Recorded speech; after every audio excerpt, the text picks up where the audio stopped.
Buenos días, bienvenidos al canal de las clases de Antonio, y en el vídeo de hoy vamos a ver la similitud o bueno, las diferencias entre el verbo have got en inglés y el verbo avoir en francés, que significan lo mismo que es el verbo tener. Como veis, el inglés es una lengua aglutinante. ¿Qué quiere decir eso? Que a la hora de conjugar sus verbos siempre solemos, muy pocas veces cambia, y las veces que cambia debemos llevar cuidado con ello. ¿De acuerdo? Como veis, siempre la misma estructura, have got, menos cuando entramos con la tercera persona del singular, que le tenemos que poner has. ¿Veis? ¿Vale? Y el resto de personas se mantiene, como veis. ¿Vale? Eso no ocurre con el francés. Como veis, para cada persona tenemos una forma verbal, y podríamos decir que es irregular porque mirad, las personas en singular se mantiene más o menos, je, tu, a, il a, el a, on a, y como veis en lo que es ya las personas en plural, nous avons, vous avez, ils, elles, on, y como veis cambia totalmente. O sea, podríamos decir que este tanto con el verbo être podría ser o podrían ser, no, son verbos irregulares en francés, ¿vale?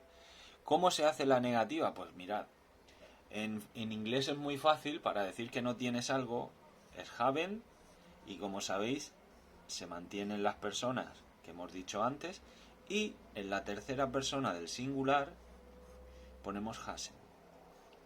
¿De acuerdo? No tiene más complicación, ¿vale? Para decirlo. Pero ¿qué ocurre en el francés? Pues ya sabéis que la estructura para decir no es el ne, el verbo y luego pa, ¿vale? Esa es la estructura para decir la negativa en francés. Pero ¿qué ocurre?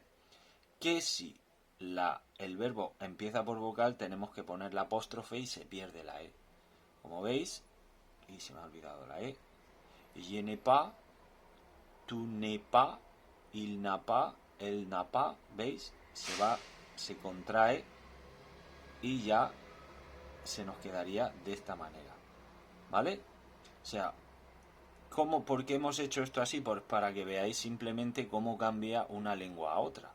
Tenemos una lengua aglutinante que no suele cambiar el verbo a la hora de conjugarlo, pero luego tenemos una lengua muy parecida al español.